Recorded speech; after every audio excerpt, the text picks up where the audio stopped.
Delimitation వ్యవహారంలో CM Revanth Reddy చేసిన వ్యాఖ్యలకు కౌంటర్ ఇచ్చారు కేంద్ర మంత్రి కిషన్ రెడ్డి. హైబ్రిడ్ నమూనా అంటూ ముఖ్యమంత్రి కొత్త ప్రతిపాదన చేశారని సెటైర్స్ వేశారు.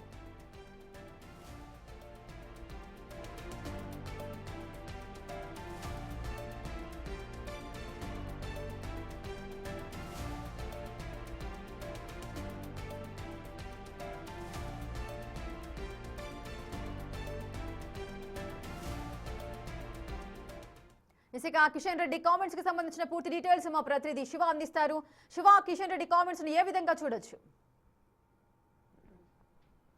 రైట్ రేఖ, ఎల్లుండి నుంచి పార్లమెంట్ ప్రత్యేక సమావేశాలు ఏర్పాటు చేసిన కేంద్ర ప్రభుత్వం ఈ పార్లమెంటు వేదికగా 2 కీలక బిల్లులకు ఆమోదం పొందబోతున్నాయి. ఇటు ఒకటి మహిళా రిజర్వేషన్ బిల్లు, మరో రెండవటి డీలిమిటేషన్. ఈ డీలిమిటేషన్ వల్ల సౌత్ అలాగే నార్త్ అనేది ప్రధానంగా వినిపిస్తుంది. దక్షిణాది రాష్ట్రాలకు నష్టం వాటిల్లబోతుంది అనేది కూడా తెలంగాణ సీఎం రేవంత్ రెడ్డి చెప్తున్నారు. ఇప్పటివరకు 5 రాష్ట్రాల్లో, సౌత్లో ఉన్న 5 రాష్ట్రాల్లో మొత్తం లోక్సభ స్థానాలు 130 స్థానాలు ఉన్నాయి. ఒకవేళ పెరిగితే డీలిమిటేషన్లు అవి 195 వరకు వెళ్ళే అవకాశం కనిపిస్తుంది. ఇక నార్త్ వైపు చూసుకుంటే కనుక అవి కూడా పెరిగే అవకాశం ప్రధానంగా కనిపిస్తుంది. కానీ ఇక్కడ మొత్తం 815 స్థానాలు ఈ రాష్ట్రాలకు సంబంధించి, కేంద్రపాలిత ప్రాంతాల్లో 35 స్థానాలు పెరిగి మొత్తం 850 స్థానాలకు ప్రతిపాదన తీసుకొచ్చింది కేంద్ర ప్రభుత్వం. అయితే దీనివల్ల దక్షిణాది రాష్ట్రాలు నష్టపోయే అవకాశం ఉందనేది కూడా దక్షిణాది రాష్ట్రాలకు సంబంధించిన ఈ రాజకీయ నేతలందరూ కూడా ఆరోపణలు చేస్తున్నారు. ప్రజెంట్ మనతో మాట్లాడేందుకు దక్షిణాది రాష్ట్రానికి చెందిన కేంద్ర మంత్రివర్గంలో ఉన్న సీనియర్ నేత కిషన్ రెడ్డి ఉన్నారు. వారిని అడిగి మరింత సమాచారం తీసుకుని చెప్పండి. ఇప్పుడు దక్షిణాది రాష్ట్రాలకు నష్టం వాటిల్లే అవకాశం ఉంది అనేది కూడా తమిళనాడు సీఎం కానీ ఇటు తెలంగాణ సీఎం రేవంత్ రెడ్డి చెప్తున్నారు. ఈ వ్యాఖ్యలు ఏ విధంగా చూడాలి? ఇది పూర్తిగా రాజకీయపరమైనటువంటి ఆరోపణలు ఇవి, వాస్తవాలకు విరుద్ధమైనటువంటి ఆరోపణలు ఇవి, అబద్ధాలతో కూడినటువంటి ఆరోపణలు ఇవి, ప్రజలను విభజించి రెచ్చగొట్టేటువంటి ప్రయత్నం ఇది. నేను ఒకసారి మీ ద్వారా ప్రజలకు విజ్ఞప్తి చేస్తా ఉన్నాను. గతంలో కాంగ్రెస్ పార్టీ ప్రభుత్వము 2008, 2009లో ఏదైతే ఏ నిష్పత్తిలో అయితే సీట్లు పెంచిందో, అది తెలంగాణ రాష్ట్రాన్ని కావచ్చు, లేకపోతే ఇప్పుడు యునైటెడ్ ఆంధ్ర ఉన్నాము, ఆంధ్రప్రదేశ్కి కానీ, కర్ణాటక కానీ, తమిళనాడు కానీ, ఉత్తరప్రదేశ్ కానీ, బీహార్ కానీ, గుజరాత్ కానీ, మధ్యప్రదేశ్ కానీ, లేకపోతే ఢిల్లీ కానీ, ఏ నిష్పత్తిలో ఆయా రాష్ట్రాలకు సీట్ల సంఖ్య పెంచిందో ఇప్పుడు కూడా అదే నిష్పత్తిలో 0.01% తేడా లేకుండా అదే నిష్పత్తిలో ఆయా రాష్ట్రాలకు సీట్లు పెరుగుతాయి. ఉదాహరణకు దక్షిణ భారతదేశంలో గతంలో పార్లమెంట్ చూస్తే 24% దక్షిణ భారతదేశం ప్రాతినిధ్యం ఉండేది. ఇప్పుడు కూడా పెరిగిన సీట్లలో కూడా దక్షిణ భారతదేశానికి 24% ప్రాతినిధ్యం ఉంటుంది. తెలంగాణకి ఎంత ప్రాతినిధ్యం ఇప్పుడు ఉందో పర్సెంటేజ్ చూస్తే రేపు పెరిగిన సీట్లలో కూడా అంత ఉంటుంది. ఉత్తరప్రదేశ్ కూడా ఎన్ని సీట్లు ఇప్పుడు ఉన్నాయో వాళ్ళకు కూడా అంతే ఉంటుంది తప్ప 1% కూడా వాళ్ళకు కూడా పెరగదు, 1% కూడా వాళ్ళకు కూడా తగ్గదు. కాబట్టి నేను కాంగ్రెస్ పార్టీని కానీ, డిఎంకేని కానీ, మిగతా అన్ని వర్గాలకు సంబంధించినటువంటి రాజకీయ పార్టీలను కోరుతా ఉన్నాను, అనవసరంగా వివాదం చేయకండిది, ప్రజల మధ్యలో విభేదాలు తీసుకురాకండి. గతంలో కాంగ్రెస్ పార్టీ ఏ ప్రక్రియ, ఏ శాతం పెట్టి ఏ రాష్ట్రాలలో ఏ ప్రక్రియ అయితే సీట్లు పెంచిందో మేము అదే శాతాన్ని దృష్టిలో పెట్టుకొని మేము ఈరోజు అందరికీ ఫార్ములాగా, అందరికీ ఆమోదయోగ్యమైనటువంటి ఫార్ములాతో ముందుకు వస్తూ ఉన్నాము. రాష్ట్రాల వారిగా మన దగ్గర తెలంగాణలో 17 సీట్లు ఉన్నాయి, ఆంధ్రప్రదేశ్లో 25 ఉన్నాయి. 25 + 50%, 17 + 50% అంతే పెంచుతున్నాం. అదేవిధంగా ఉత్తరప్రదేశ్లో 80 ఆ సీట్లు కూడా వాళ్ళకు కూడా 50%.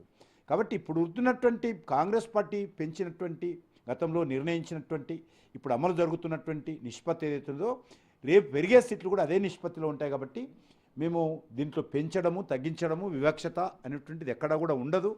మరి గతంలో లేనటువంటి వివక్షత అప్పుడు కూడా 24% ఉన్నాం కదా మనం లోక్సభలో, ఇప్పుడు కూడా 24% ఉంటాం కదా. అప్పుడు లేనటువంటి వివక్షత ఇప్పుడు ఎందుకు వస్తుంది? అప్పుడు లేనటువంటి నష్టం మీరు చేసినప్పుడు నష్టం లేదు, కానీ అదే నిష్పత్తి, అదే 24% బీజేపీ లేకపోతే నరేంద్ర మోడీ గారి నేతృత్వంలో మీ అందరి సహకారంతో రేపు జరిగితే అదే నిష్పత్తి ఉంటుంది. ఇప్పుడు ఎట్లా నష్టం జరుగుతుంది? కాబట్టి అనవసరంగా మీరు గందరగోళం సృష్టించడం మంచిది కాదనే విషయాన్ని నేను రేవంత్ రెడ్డి గారికి, తమిళనాడు స్టాలిన్ గారికి మనం చేస్తా ఉన్నాను. 50% అనేది అన్ని రాష్ట్రాలు పెంచుతున్నప్పటికీ కూడా ఇటు సీట్ల సంఖ్య అనేది పెరుగుతుంది అనేది ప్రధానంగా సౌత్ రాష్ట్రాలు వినిపిస్తున్న వాదన. అంటే ఫర్ ఎగ్జాంపుల్ ఉత్తరప్రదేశ్ తీసుకుంటే 80 స్థానాలు, 50% అంటే 120 పెరుగుతుంది. తమిళనాడుకు వచ్చి 40, అవి 20 పెరిగితే 60 అవుతుంది. అంటే వేరియేషన్ 60% ఉంది అనేది ప్రధానంగా చెప్తున్నారు. 60 స్థానాలు ఎక్కువ ఉన్నాయి. అంతే కదా, ఇక్కడైనా నిష్పత్తి అంతే ఉంటుంది కదా. నీకు ఆదిలాబాద్కి వెళ్తే ఒక సీట్ ఉంటుంది, హైదరాబాద్కి వస్తే 20 సీట్లు ఉన్నాయి, హైదరాబాద్లో ఎక్కువ సీట్లు వస్తాయంటే అప్పుడు గతంలో నిర్ణయించినట్టు నెంబర్ ప్రకారమే వస్తుంది. ఇప్పుడు కొత్తగా అదనపుగా ఒక్క సంఖ్య కూడా పెరగదు, 1% కూడా పెరగదు. అసలు చట్టం అది చట్టం ప్రకారం చేస్తున్నాం, పెరిగిన జనాభా తీసుకోవడం లేదు. గతంలో ఉన్నటువంటి సీట్ల ఆధారంగా చేస్తున్నాం తప్ప పెరిగిన జనాభాగా చేసినట్లయితే దక్షిణాదికి నష్టం జరుగుతుంది. కాబట్టి దక్షిణాదికి నష్టం జరగకుండా ఉండాలనే దృక్పథంతో తమిళనాడు రాష్ట్రం కావచ్చు, ఆంధ్ర రాష్ట్రం కావచ్చు, కర్ణాటక కావచ్చు, తెలంగాణ కావచ్చు, దక్షిణాది రాష్ట్రాలకు నష్టం జరగకుండా పెరిగిన జనాభా ప్రాతిపాదికన చేసినట్లయితే ఈ రాష్ట్రాలకు నష్టం జరిగి ఉత్తర భారతానికి లాభం వస్తుంది. అది రాకుండా ఇప్పుడున్నటువంటి ప్రక్రియ, ఇప్పుడున్నటువంటి నిష్పత్తి ఎంతైతుందో ఆ నెంబర్ ఆధారంగానే మేము ఇప్పుడు సీట్ల సంఖ్య నిర్ధారించాలనేటువంటి నిర్ణయం తీసుకున్నాం. అది పార్లమెంట్ నిర్ణయిస్తారు. కాబట్టి ఇంకో ఫార్ములా చెప్పానండి, వాళ్ళను ఇంకో ఫార్ములా చెప్పానండి. ఏ ఫార్ములా చెప్తే చెప్పండి. ఏదైనా చట్టం ఉంటుంది, సుప్రీంకోర్టు ఉంది, పార్లమెంట్ ఉంటుంది, రాజ్యాంగం ఉంటుంది. డాక్టర్ బాబాసాహెబ్ అంబేద్కర్ రూపకల్పన చేసినటువంటి రాజ్యాంగ పరిధిలోనే చేయాలి. ఎవరు ఇష్టారాజ్యంగా చేసుకోవడానికి అవకాశం ఉండదు. ఒకవేళ ఈ డీలిమిటేషన్ పరంగా చూసుకుంటే కనుక నెక్స్ట్ డీలిమిటేషన్ పరంగా ఇప్పుడు 850 స్థానాలకు ప్రతిపాదన ఇచ్చారు, కానీ 816 స్థానాలు అంటున్నారు. అలాగే జరిగితే కనుక సౌత్కి 190 స్థానాల వరకు వచ్చే అవకాశం ఉంది. నెక్స్ట్ ఒకవేళ ఎన్నికలు జరిగి నెక్స్ట్ కేంద్రంలో మళ్ళీ బీజేపీ వస్తే కనుక సౌత్ రాష్ట్రాలతో పని లేకుండా ఈ నార్త్తోనే వాళ్ళ అధికారం చేపట్టి కేంద్రంలో కూర్చునే అవకాశం ఉంటుంది. ఇటు ఆర్థికంగా కానీ అభివృద్ధి పరంగా దక్షిణాది రాష్ట్రాలు నష్టపోతాయనేది ఒక ప్రతిపాదన. మేము ఎలా కనిపిస్తున్నాం వాళ్ళకు? రేవంత్ రెడ్డి కావచ్చు, స్టాలిన్ వరకు మేము ఎలా కనిపిస్తున్నాం? దక్షిణాది రాష్ట్రాల్లో మేము బలపడాలనుకుంటున్నాం, అధికారంలో రావాలనుకుంటున్నాం. మేమంత అమాయకులం అనుకుంటున్నారా? మేము మాకు కూడా మా పార్టీ అధికారంలో రావని లేదా దక్షిణ భారతదేశంలో? రేపు ఎన్నికలు జరిగితే కర్ణాటకలో వస్తాం, తెలంగాణలో వస్తాం. ఇప్పుడు డిఎంకే సంబంధించినటువంటి తమిళనాడులో వస్తాం అధికారంలోకి. ఆల్రెడీ పుదుచ్చేరిలో అధికారంలో ఉన్నాం. కేరళలో ఒక బలవంతమైనటువంటి పార్టీగా రాబోతా ఉన్నాం. ఈరోజు బలమైనటువంటి పార్టీగా రాబోతా ఉన్నాం. కాబట్టి ఏదో మేము దక్షిణాది రాష్ట్రాల్లో మాకు బలం అవసరం లేదు, మా పార్టీ పెరగకూడదు అనుకుంటున్నాం. మేము అయినాక ఏ రాష్ట్రంలో ఎందుకు మేము అన్యాయం చేస్తామని అన్ని ఇప్పుడే నేను మళ్ళీ చెప్తా ఉన్నాను. ఇప్పుడు ఏ రకంగానైతే నిష్పత్తి ఉందో రేపు అదే నిష్పత్తి ఉంటుంది. ఇప్పుడు 24% ఉంది, రేపు 24% ఉంటుంది. మీరు మీ వితండవాదం చేస్తే దానికి ఎవరు లెక్క ఉండదు. ఏదైనా పేపర్ ఉంటుంది, పద్ధతి ఉంటుంది, విధానం ఉంటుంది. వితండవాదాలు చేసే వాళ్ళకు నేను పట్టిన కుందేలకు 3 కాలంటే ఏం చెప్తావు? దానికి జవాబు ఉందని దగ్గర లేదు. కోడిగుడ్డు మీద వీకలు పిక్కుంటూ కూర్చుంటే పిక్కుంటూ కూర్చో కోడిగుడ్డు మీద వీకలు. డీలిమిటేషన్ జరగడం వల్ల దక్షిణాది రాష్ట్రాలకు పదవులు ఉండవు, ఉత్తరాది రాష్ట్రాలకు ఎక్కువ పదవులు వస్తాయి. ఫర్ ఎగ్జాంపుల్ మీ ఇద్దరిని ఉద్దేశించి కేంద్ర మంత్రులుగా మీరు ఇద్దరున్నారు, బండి సంజయ్, కిషన్ రెడ్డి ఉన్నారు. ఫర్దర్గా నెక్స్ట్ ఆ పదవులు కూడా ఉండవు. ఇక చపరాసి ఉద్యోగాలు కూడా చెప్పడానికి సిగ్గులేనప్పుడు నువ్వెందుకు సిగ్గుపడతావు? నేను కూడా నేను చెప్తున్నా కదా, బంట్రోతులుగా ఉంటాడట. ఎవరు బంట్రోతులో, ఎవరు ఏ పార్టీకి బంట్రోతులు ఉన్నారో, ఎన్నిసార్లు ఢిల్లీకి తిరుగుతున్నారో, ఒక కార్పొరేషన్ చైర్మన్ వేయాలన్నా, ఒక మంత్రి పదవి ఇవ్వాలన్నా, లేకపోతే ఢిల్లీకి మోయాలన్నా ఎవరెవరు ఎన్నిసార్లు తిరుగుతారో అందరికీ తెలుసు. అంటే ఈ డీలిమిటేషన్ ఆధారంగానే మహిళా రిజర్వేషన్కి సంబంధించి 33% రిజర్వేషన్ కల్పిస్తారా?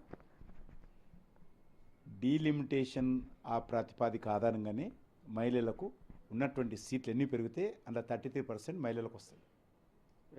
ఈ జమిలి ఎన్నికలకు సంబంధించి ఏ విధంగా చెప్తారు? నెక్స్ట్ ఫర్దర్గా ఇప్పుడు 850 స్థానాలు పెరుగుతాయి, అటు ప్రతిపాదన ఉంచారు, అన్ని స్థానాలు వచ్చే అవకాశం ఉందా? ఏ రకమైనటువంటి రిఫార్మ్స్కు కాంగ్రెస్ పార్టీ సిద్ధంగా లేదు. ఇది కూడా ఒక రిఫార్మ్. మహిళల రిజర్వేషన్ తీసుకురావడం కూడా ఒక మార్పు. వాళ్ళు సిద్ధంగా లేరు. ఆర్టికల్ 370 తీసేస్తామంటే సిద్ధంగా లేరు. అగ్నివీర్ పెడదామంటే సిద్ధంగా లేరు. జిఎస్టీ తీసుకొస్తామంటే సిద్ధంగా లేరు. ఇండియన్ వ్యాక్సిన్ కోవిడ్లో తీసుకొద్దామంటే మోడీ వ్యాక్సిన్ ఎవరు వేసుకోవద్దని చెప్తారు. న్యూ ఎడ్యుకేషన్ పాలసీ తీసుకొద్దామంటే సిద్ధంగా లేరు. మహిళలకు రిజర్వేషన్ పెడదామంటే ఈ రకంగా అనేక రకాల తొండి ఆట ఆడతారు కాంగ్రెస్ పార్టీ. కాబట్టి రేపు నేను ఒకటే కోరుతా ఉన్నాను, ప్రతి 3 నెలలకో 4 నెలలకో దేశంలో ఒక దగ్గర ఎలక్షన్ జరుగుతుంది. Every 3-4 months. మీరు ఒక రిపోర్టర్గా, ఒక రాజకీయ పార్టీ కార్యకర్తగా నేను, ఒక దేశ ప్రధానమంత్రిగా నరేంద్ర మోడీ గారు, ఒక ప్రతిపక్ష నాయకుడిగా రాహుల్ గాంధీ గారు, ఎక్కడో ఎలక్షన్ జరిగితే ఒక ముఖ్యమంత్రిగా ఉన్నటువంటి తెలంగాణ ముఖ్యమంత్రిగా ఉన్నటువంటి రేవంత్ రెడ్డి గారు, అందరం కూడా దీనిపైనే చర్చిస్తున్నాం. ఎంత మానవ వనరులు నష్టపోతున్నాం ఆలోచన చేయండి. ఎప్పుడు కూడా దేశం గురించి, అభివృద్ధి గురించి ఆలోచన చేసే పరిస్థితి లేదు. ఎంతసేపు ఆ యొక్క రాష్ట్రాల్లో జరుగుతున్నటువంటి ఎలక్షన్ ఫ్రేమ్వర్క్లో ఆ ఫేవర్లోనే మనం మాట్లాడుతూ ఉన్నాం. కాబట్టి దీని కారణంగా నష్టపోతున్నాము, అభివృద్ధి కుంటుపడుతుంది, అనేకమైనటువంటి విధానపరమైన నిర్ణయాలు తీసుకోలేకపోతున్నాము. కాబట్టి అన్నిటికీ ఒకసారి ఎలక్షన్ జరపాలి. గతంలో ఈ విధానం ఉండింది మన దేశంలో, కాలక్రమేణా అది పోయింది. దాన్ని కూడా సపోర్ట్ చేయడానికి సిద్ధంగా లేరు. కాబట్టి ఇప్పటికైనా కోరుతా ఉన్నాను, ఇప్పుడు ఈ బిల్లుకు జమిలీ ఎన్నికలకు సంబంధం లేదు. ఇప్పుడు పార్లమెంట్లో పెడుతున్నటువంటి బిల్లుకు జమిలీ ఎన్నికలకు సంబంధం లేదు. ఇది రాజ్యాంగ ప్రక్రియ 20 సంవత్సరాలకు ఒకసారి సీట్ల సంఖ్య పెరగాలి కాబట్టి ఆ ప్రక్రియ పెడుతున్నాం. అదేవిధంగా పార్లమెంట్ చట్టం చేసిన ప్రకారం మరి 33% మహిళలకు రిజర్వేషన్ ఇవ్వాలి కాబట్టి అది చేస్తూ ఉన్నాం. మొత్తంగా చూసుకుంటే ఈ నియోజకవర్గాల్లో పునర్విభజన వల్ల దక్షిణాది రాష్ట్రాలకు ఎటువంటి నష్టము ఉండదు అనేది కూడా ప్రధానంగా కేంద్ర మంత్రి కిషన్ రెడ్డి చెప్తున్నారు. ఒకవేళ నియోజకవర్గాల పునర్విభజన జరిగినప్పటికీ కూడా ప్రజెంట్ ఉన్న సౌత్ రాష్ట్రాల్లో ఉన్న 130 స్థానాలు కాస్త 195 స్థానాలకు పెరగబోతున్నాయి. ఇటు అందరికీ కూడా సమాన ప్రాతిపదికన 50% పెంచుతున్నారు. దానివల్ల ఎవరికి ఎటువంటి నష్టం ఉండదు. ఒకవేళ 816 స్థానాలు అనేవి డివైడ్ చేస్తే దాంట్లో 408 స్థానాలు మినిమం ఈ మ్యాజిక్ ఫిగర్ అనేది రావాల్సి ఉంటుంది. అప్పుడు కూడా దక్షిణాది రాష్ట్రాల అవసరం అనేది కేంద్రంలో ఉన్న రాష్ట్రాలకు ప్రభుత్వాలకు వారి అవసరం కూడా ఉంటుంది. ఎవరికి కూడా ఎటువంటి అన్యాయం అనేది జరగదు, ఎవరు కూడా ఎటువంటి అనవసరమైన అసత్య ప్రచారాలు చేయొద్దు అంటూ కూడా ఇటు తెలంగాణ సీఎం రేవంత్ రెడ్డి కానీ తమిళనాడు సీఎం స్టాలిన్ ఉద్దేశించి కేంద్ర మంత్రి కిషన్ రెడ్డి తెలియజేస్తున్నారు. ఈ డీలిమిటేషన్ ఆధారంగా మహిళలకు 33% రిజర్వేషన్ అనేది కల్పించబోతున్నట్లు కూడా చెప్తున్నారు. అయితే దక్షిణాది రాష్ట్రాలకైతే అంటే మొత్తం ఇప్పుడు 5 రాష్ట్రాలు దక్షిణాది కేరళ, తమిళనాడు, కర్ణాటక, తెలంగాణ, ఆంధ్రప్రదేశ్ ఈ రాష్ట్రాల్లో మొత్తం 130 స్థానాలు ఉంటాయి. అవి డీలిమిటేషన్లో 190 స్థానాలకు పెరిగే అవకాశం కనిపిస్తుంది. అవి పెరగడం వల్ల ఇంకా మనకి లబ్ధి ఉంటుంది తప్ప మేము కూడా సౌత్లో అధికారంలోకి రావాలని మేము కూడా ప్రయత్నాలు చేస్తూ ఉంటాం. కానీ రాజకీయ దురుద్దేశంతో ఎటువంటి ఆరోపణలు చేయొద్దు అనేది హితో పలుకుతున్నారు. ఇటు తెలంగాణ సీఎం కానీ తమిళనాడు సీఎం కానీ ఇతర రాజకీయ నాయకులు ఎవరైతే ఉన్నారో వారందరూ రాజకీయ లబ్ధి కోసం వారు ఆరోపణలు చేస్తున్నారు తప్ప దీంట్లో వాస్తవం లేదు. అందరికీ కూడా సమన్యాయం జరగబోతున్నట్టు కూడా ఇటు కేంద్ర మంత్రిగా ఉన్న కిషన్ రెడ్డి చెప్తున్నారు. భవిష్యత్తులో కూడా సౌత్కు అంటే దక్షిణాది రాష్ట్రాలకు లాభమే తప్ప ఎటువంటి నష్టం ఉండదు అని చెప్తున్నారు. ఇక 16, 17, 18 3 రోజుల పాటు ప్రత్యేక పార్లమెంట్ సమావేశాలు ఏర్పాటు చేసిన కేంద్ర ప్రభుత్వం దాంట్లో డీలిమిటేషన్ మహిళా రిజర్వేషన్ బిల్లును ప్రవేశపెట్టబోతుంది. అంటే కీలక బిల్లులు అనేవి ఈ 3 రోజుల్లో చర్చించి దానికి సంబంధించి ఆమోదం